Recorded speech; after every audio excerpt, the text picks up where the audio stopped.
psychology ပေါ်မှာဘယ်လိုခံယူရလဲလက်တွေ့ကောဘယ်လိုသုံးချပြနေလဲအရင်ဦးဆုံးကျွန်တော်မေးချင်တာက psychology လို့ကြားရတဲ့ကျွန်တော်တို့ဘာကိုတွက်ပြမြင်မိလဲ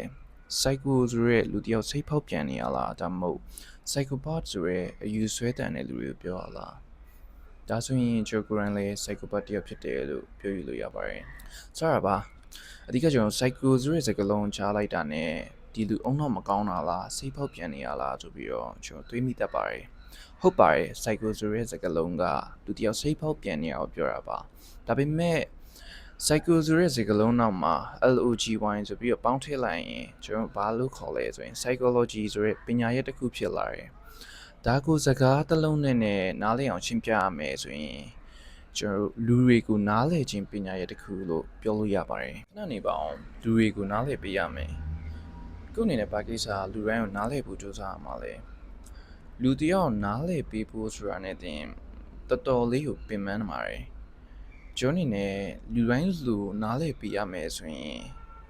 ဒါကငါဘာလို့လုပ်ရမှာလဲဆိုရဲအကြောင်းပြချက်တစ်ခုကိုကျွန်တော်တို့တွေးကောင်းတွေးမိနိုင်ပါတယ်ဒီနေရာမှာကျွန်တော်သိစေချင်တာကလူတွေကိုနားလည်တဲ့နေရာမှာမျိုးစားနှစ်ခုရှိပါတယ်ပထမချက်ကလူတယောက်နဲ့တွေ့ရစကားပြောပြသွားတယ်ခင်မင်းနဲ့ဆင်းရောက်တယ်ဒီလိုနဲ့ကျွန်တော်အချိန်တစ်ခုကြာဖြတ်တန်းလာပြီးတဲ့နောက်မှာဒီလူတယောက်ရဲ့အားသာချက်ဒါမှမဟုတ်သူအလွယ်တကူ trigger ဖြစ်စေတတ်တဲ့အကြောင်းပြချက်လေးတွေကိုကျွန်တော်သိလာတာနဲ့ကျွန်တော်ဒီလူတယောက်ကိုစစ်မှန်တဲ့နားလည်မှုဆိုတာကိုကျွန်တော်ပေးဆွနိုင်တယ်နောက်မျိုးစားတစ်ခုကျတော့လူတယောက်နဲ့ဆုံနေဒီလူနဲ့လည်းတခါမှမတွေ့ဘူးစကားတော့မပြောဘူးဒါပေမဲ့ဒီလူကိုကြည့်လိုက်တယ်သူ့ရဲ့စကားပြောဆိုပုံဝတ်စားစီရင်ပုံ body language တွေကိုကြည့်လိုက်တယ်ကျွန်တော်အနေနဲ့အဲ့ချိန်မှာစပြီးတော့ command ပါတယ်ဒီလူဘယ်လိုစိတ်ထားရှိလဲဘယ်လိုຢာရီဆိုရင်သူနှစ်သက်လောက်မလဲ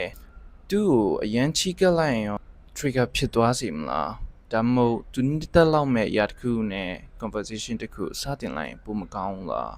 ဒီနေရာမှာတွေးနိုင်တာကလူတယောက်ကိုစောက်တအုပ်လို့အပေါ်ယံ judgment လုပ်တင်ပါဦးကျွန်တော်နားလည်ပါတယ်ကျွန်တော်ခုပြောနေရတာလည်းကောင်းတဲ့အရာမဟုတ်ဘူးလို့ဆိုရဲအရာလည်းမဟုတ်ပါဘူးလောကမှာကျွန်တော်တို့အတုံးဝင်တဲ့အရာနဲ့အတုံးဝင်တဲ့အရာဆိုတာပဲရှိပါတယ်ကျွန်တော်အနေနဲ့ psychology ကိုဘယ်လိုနေရာတွေမှာအသုံးချလဲဆိုရင် networking တွေ communication တွေနဲ့ self awareness လို့အရေးပါတဲ့နေရာတွေမှာအသုံးချဖြစ်တယ် psychology ဆိုတာကျွန်တော်တို့ဘာနဲ့တူလဲဆိုရင်ပကြီးစရာတယောက်မြင်အောင်ကြည့်လိုက်ပါတွေ့ကောင်းတဲ့မှာ idea တွေခံစားချက်တွေရှိရဲဒါကိုထုတ်ဖော်ပြဖို့အတွက်ဆိုရင်ကျွန်တော်အရင်ဦးဆုံး reference တစ်ခုရှာရတယ် reference တစ်ခုရပြီဆိုပါတော့ကျွန်တော်တို့ဒါကိုအသေးစိတ်ပုံဖော်ဖို့အတွက်စတင်ပြီးတော့ရွေးချယ်မှုတွေပြုလုပ်ရပြီလိုချင်တဲ့ outcome တစ်ခုရရှိဖို့အတွက် color ဆိုတာပကြီးတစ်ခုမှအရေးပါလို့ပဲ psychology မှာဆိုရင်စကားလုံးရွေးချယ်မှုကအရေးကြီးပါတယ် reference တွေရှာ color တွေဖြည့်စွက်ပြီးအားလုံးကိုပေါင်းစည်းလိုက်မယ်ဆိုရင်ကျွန်တော်လိုချင်တဲ့ပကြီးကားတစ်ချက်ရရှိလာပြီအဲ့လိုမျိုးပဲ psychology မှာအခြေအနေခိုက်တန့်နိုင်မှာကိုလိုချင်တဲ့ situation တစ်ခုတည်ဆောက်နိုင်ဖို့က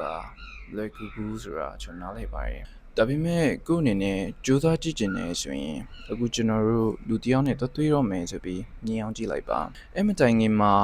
ဒီလူဘယ်လိုလူမျိုးလဲဆိုတာသိရဖို့အတွက်သူ့ရဲ့အပေါ်ယံစကားပြောဆိုပုံဒါမှမဟုတ်ဝစ်စားစင်ပုံတစ်ခုခုကြည့်လိုက်ပါဒီလိုနဲ့ကျွန်တော် reference တစ်ခုကိုရရှိလာပြီဆိုရင်အရင်ဆုံးစဉ်းစားဖို့လိုအပ်တာကဒါကကောင်းတဲ့အရာလားမကောင်းတဲ့အရာလားကိုကဒီလူနဲ့ network တစ်ခုကိုတိဆောက်ဖို့အတွက်ဆိုရင်မကောင်းတဲ့အရာဆိုရင်ကျွန်တော်တို့မပြောမိဖို့အတွက်တတိထားပြီးတော့ကောင်းတဲ့အရာဆိုရင်ကျွန်တော်ပို့ပြီးတော့ချီးကျူးပေးဖို့လိုအပ်တယ် reference တစ်ခုလည်းရလာပြီးကျွန်တော်ကောင်းတာမကောင်းတာကိုလည်းသိပြီးဒါပေမဲ့လိုချင်တဲ့ outcome တစ်ခုရရှိဖို့အတွက်ဆိုရင်ဒီနှစ်ခုတွေနဲ့မလုံလောက်ပါဘူးအရေးကြီးဆုံးကကျွန်တော်အနေနဲ့တစ်ဖက်လူနားလည်အောင်ဘယ်လောက်ထိ express လုပ်နိုင်လဲဆိုတာပါပဲပကြီးမလို့ပဲတစ်ဖက်လူကိုနှွေးထွေးရဲဆိုတဲ့ခံစားချက်ဒါမှမဟုတ်တစ်ခုခုလွမ်းသွားစေရဲဆိုတဲ့ခံစားချက်မျိုးပေးခြင်းနဲ့ဆိုရင်ကျွန်တော်အနီအောင်တောက်ကြည့်လို့ကာလာတွေတွားအသုံးချလို့မရပါဘူးကျွန်တော်အနေနဲ့ဒီနေရာမှာအဲ့စားခရမ်းဖြောရောင်လေးဒါမှမဟုတ်အမောင်ပတ်ကြတဲ့ကာလာတွေကိုဂယူးတစ်ဆက်ရွေးချယ်မှတာလေတစ်ဖက်လူကနေကျွန်တော်ထုတ်ဖော်ပြခြင်းနဲ့ခံစားချက်ကိုနားလည်နိုင်မှာပါခံစားမိမှာပါကျွန်တော်ဒီနေ့ရဲ့ code of the day ကတော့ဖြစ်နေတဲ့အရာတိုင်းကိုဖြစ်နေလို့ပဲမြင်ပါနဲ့ ဒါကူဘာကြောင့်ဖြစ်စေလဲဆိုရဲနောက်ွယ်ကအကြောင်းတရားကိုနားလည်မယ်ဆိုရင်မဖြစ်တဲ့ပြဿနာတွေလည်းဖြစ်လာမှာမဟုတ်ပါဘူးကျွန်တော်ဗီဒီယိုအဆုံးသတ်ထိကြည့်ပေးတဲ့လူတယောက်ချင်းစီကိုလည်းကျွန်တော်ကျေးဇူးတင်ပါတယ်ကျွန်တော်နောက်ဗီဒီယိုမှာပြန်ဆုံတွေ့ကြပါမယ်